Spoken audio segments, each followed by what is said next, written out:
It's beautiful. Scientifically speaking. Well, if you love it so much, why don't you marry? This toy was brought to you by Japan Hero Collectibles. Japan Hero Collectibles, specializing in rare and unusual toys from your favorite Tokusatsu and Henshin Hero shows. Check them out at japanherocollectibles.com. Hello, I'm a man in a suit, and this is a review.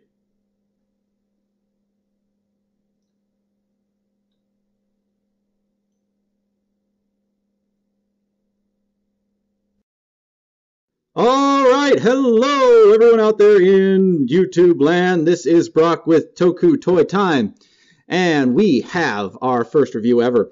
This is hopefully going to be a bi-weekly series released on Wednesdays, and we are going to be reviewing for the first time ever, well, alright, not the first time ever, first time on this channel, that's more accurate, the complete selection modification, Kabuto Zecter. It's beautiful. Alright. So, first off, I am going to apologize. These first few videos, as the weeks and months progress, hopefully just weeks, will be filmed using my Microsoft tablet, and it is not the best quality. I apologize. Voice, sound, video, it may not be the greatest. However, I will be hopefully investing in better equipment as everything goes on. I also hope to invest in a better backdrop, because as you can see, it is a sheet, and it is not hung well, but this is the best I can do, so at least it's white. Alright, let's get straight into the review. Review of amazing. Okay, check it out. So, complete selection modification Kabuto Zecter. It is by far, I must say, I was looking forward to getting this item, but didn't decide to get it until the day it released. So I did pay a little bit more than most, the ones that pre-ordered. However, it was certainly well worth it. If you look at this box, the box is phenomenal. Everything on it. The art is so well done. Video doesn't do it justice. You can't see all the little imperfections in the armor. Just little the eyes. They're so blue. It's beautiful. Now, you would think that the top is the only beautiful part. But no! Look at the sides! Look at them! You've got right in there. Look at the just hitting the light. You've got this sort of honeycomb design, and it's raised too. A lot of the wording on here is raised, but this is just fantastic. I really can't get over little details like that. And look, there it is again. I really just think that this box itself makes a wonderful display, just closed. But you got that, and then you got this side, and now we'll just look at the back. And you've got a bunch of warnings and don't do that and things I can't read and I wish I could. In case you don't know what batteries are, you're going to need 2 AAAs and then 2 LR44s or the equivalent. There are choking hazards. Don't put it in your mouth. Why are you putting this in your mouth? All right. So now let's talk about a little bit of the actual toy. It's open. All right. So you take off the lid and you look inside and look at this. They made it so that the box itself is just a wonderful display item. You can take the top off, set it up like this. You're going to have to put it on some sort of, because it's angled forward, but you've got Change Beetle written out here in all of its glory. The Kabuto Zecter is clearly visible underneath this nice plastic. It's not just cut out. There's actual plastic there. But the honeycomb patterning, it all continues in the back, and it's just a great little way to display this. I really love that they did this. They didn't have to do this, but it made putting the item away still something that was enjoyable and still something that you could look at. So you can store it, you can keep it, make sure that it doesn't get any dust on it, but it's still visible. It's still wonderful. So now we'll take off the outer sleeve. Put that over here. And now we look inside, and you've got a bunch of styrofoam. You got the instructions. Now, they know their market with this. The marketing is collector. Right, I apologize for that chop in here. Phone rang. Isn't that wonderful? Going to take that off the hook. So, they know their market. You've got collectors across the world that are going to want this item. So here it is, the instructions in multiple languages. There's English in here, so that in case you don't know what to do, by the millions of reviews and videos and demos that you've watched of the original Zecter, now you'll know how to properly do it. So Now you can just take off this nice little plastic sleeve, then you can reach inside, release it from its tomb. All right, so put the box over here because we don't really need to worry about that for a while. And now I'm going to adjust the tablet and angle it down so that we can look at the Zecter. Now, let's just close it up into its proper form. Push! Close! Another thing I have to say is I didn't actually start watching Kabuto until I ordered this. I hadn't seen it. It's one of the few Heisei era writers that I haven't watched, but I am so glad I started watching it. The show is phenomenal, and I can see why everyone wants this thing, why they want to have their own Zecter. It's beautiful. I don't know if you can really see, and just this candy apple red, it's got metallic flakes, really just, it's like automobile paint in just how gorgeous it is. You've got the 1, 2, 3 on the original. These weren't painted in. You just got nice flat silver. They've changed this underpart. It was a kind of a glossy black. Now it's matte. So now all this red just pops. It's wonderful. Detailing on it is great. I love the horn. If you look there, in fact, the underside, it's got black ink wash almost. But, of course, the biggest change to this little guy is, of course, this horn. Because, in case you couldn't tell and didn't know, that's die-cast. This is die-cast metal. This thing has got heft to it. It is really a heavy item. Only problem with it being die-cast, it is a little front-heavy. We'll talk a little bit more about problems that might occur because of it being front-heavy. But this means that from, playing with it and moving it around, the big problem you would run into is being plastic on the original DX, this would break. And then you were sad. Very, very sad. No longer do you have to worry about that. Now, you can also go back here, just like on the original, open the wings, and ooh, it's flying. All right. So, now that we've kind of gone through and talked a little bit about what's on it, and just, I'm going to take a quick second, I'm going to shut up and just admire that paint. That's enough admiring. All right, let's continue on. So, right back here is the on-off switch. Down here is where you put the batteries in. I like that there is detailing on the bottom too. They could have just left that black and whatever. But right here you press, you open this panel up, take it off, put your batteries in, close it. I've already got batteries in here. I've played with this a lot. Let's turn it on. All right, let's look at the lights when you do that. So now, if you were to press any of these buttons, it doesn't matter which, they will all play the same noises. They just cycle through, so we'll just keep pressing 2 to demonstrate.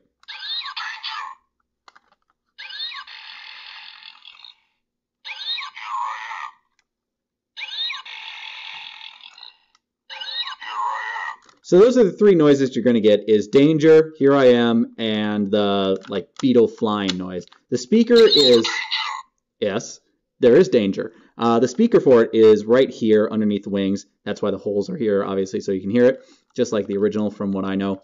I don't have the original. I wish I did to compare. But you've got all these wonderful things. And just, I love having that noise because then you can just fly it around, and then when Tendo would catch it, you'd go, oh, not that one. And then you'd catch it, and you'd henshin. So, we've talked about the Zecter. We can't really do the henshin unless we're going to talk about the belt! Go over there, Zecter! So, look at this. Look at this. It's gorgeous. Everything on here is absolutely gorgeous. The material is great. Now, obviously, this is the biggest change to any complete selection modification. It's based on the DX items, but you get the really nice belts. So if you look here, these are all individually segmented pieces of plastic, and it gives it that wonderful feel, that machine metal. It's just gorgeous, and I love the look of it, the accuracy of it. Obviously, you have the pads here. They don't have any slots, so I know with his kunai, you had a holder that you could slide through here. Not going to be able to do that, but who really cares? It was never used in the show that way. Come around to the back. You've got his buckle. One thing I'll say about all these is they're all Velcro, just like any complete selection. So you just put them on. You got your actual buckle clip. It's really nice. I don't think it's going to break very easily the way that it's designed, the choice that they used for the buckle. You got a really long strap. I come to about that point on it. So it fits me. I'm probably 200 pounds, right around there.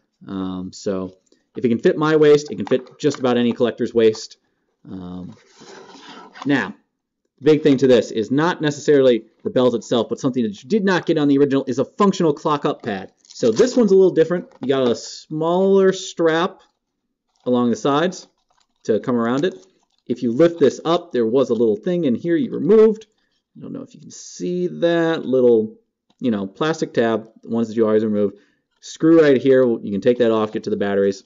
But now you can just put it on. And I already hit the button, but we'll do it again because it's awesome. See? So all you do is just like in the show, you can just smack it wherever you like.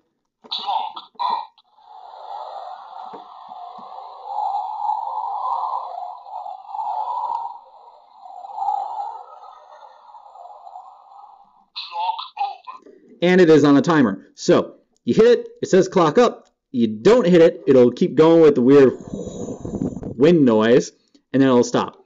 Now, a lot of people are complaining about this noise. They don't like it because it's not as accurate to the show as what it was. Yes, I understand that. Do I care? No, I do not care. It still says clock up. It still says clock over. That's all that matters to me. So, and obviously you can press it again and it'll just cancel the whole thing. I've had it where I'm wearing it and the side of my arm will hit this and all of a sudden I'm clocking up. But then I just move really fast, so it doesn't really matter. I get more done in my day. Now, another thing is on the inside here, you can see they don't just, I love that they don't just stop short on this. You got the actual product code right there for whichever number I'm sure this is in the series. But obviously, now we've talked about the belt. Now we can talk about the Zecter again and the belt, the two together. So let's tension.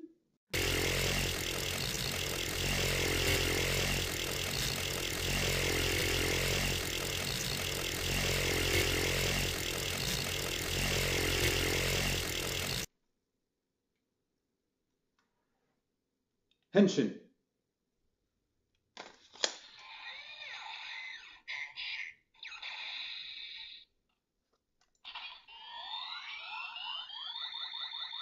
Cast off.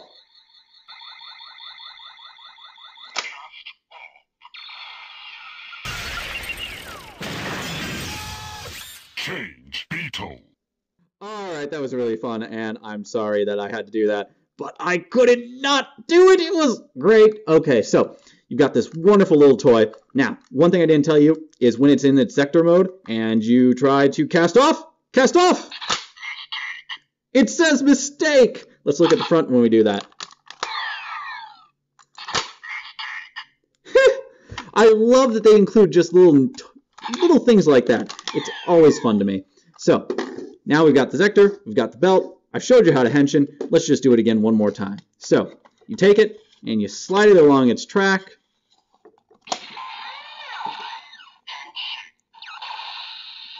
I wasn't really looking at my camera. My hand was probably covering that.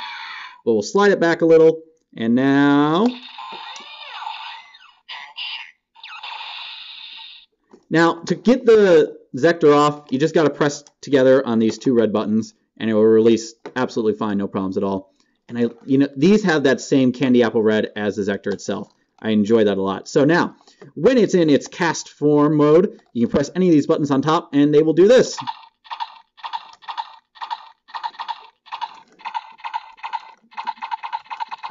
The buttons are not meant for this mode. So it's not going to do anything for you. However, if you do this, charging, cast off.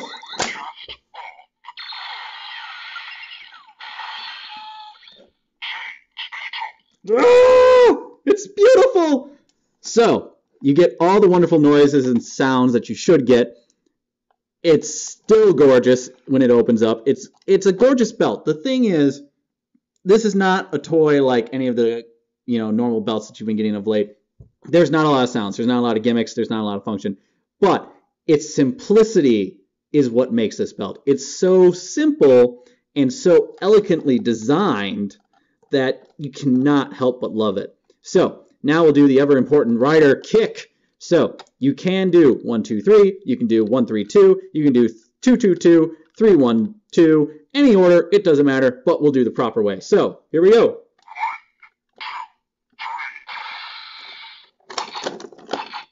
Now, you can go straight across with the rider kick, but I always love to have that charge up sound, so rider kick!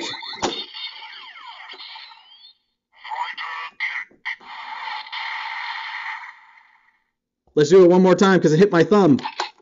And I know you're really not going to care if we do it one more time. So, all right, we got to open that back up. If you do that, what I did where you forget to hit the buttons and you just push it together, you just press down on the horn again. That's where the release is. So, no big deal. But let's do it. Rider kick. Close.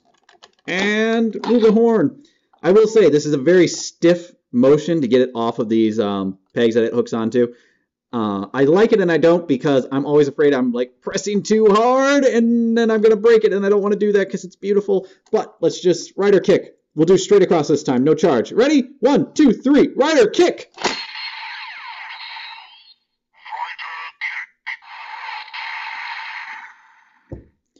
It's gorgeous. Okay, so now that I've kind of talked about that, we'll close it back up. And we put on. And then we'll just take it off. Alright, so that's pretty much the demo and review of the whole belt. Let's talk about my opinion on this. I love this thing. It's gorgeous. No matter its flaws, I'm going to love it. I will say the biggest flaw and the biggest problem I have is if I were to ever wear this for cosplay purposes, which I'm tempted because Tendo's amazing, the biggest flaw is when it's just sitting on here, it's that horn. Like I said, it's very heavy. So here's how it is on you. You're walking, and then it's there. And it's just flopping about. You're not going to be running with the thing, but it has that tendency to just kind of want to go into this position. And then once it's in that position, it wants to go to that position. And then it's just like there. So that's the only flaw I really see with this thing, is the horn itself being as heavy as it is, while amazing, it does that. It won't do that if it's here because it locks in amazingly, and it makes me wonder if maybe you should have had, I mean, obviously you're modifying the DX, but include these pegs over here on, I mean, it wouldn't be that bad. Probably wouldn't be as strongest. I don't know. It's the only flaw I really see in it. And again, heavy, it leans forward a little, but really it's well balanced enough for that it's not going to just fall. It'll stay like that, but it's not going to just do that of its own accord. So that is the entire review, the first review of Midwest Tokusatsu's Toku Toy Time. I am Brock, and we're out! Next time on Toku Toy Time.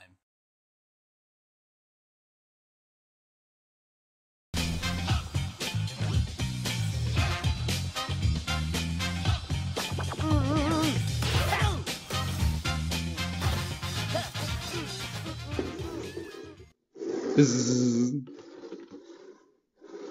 Bzzz.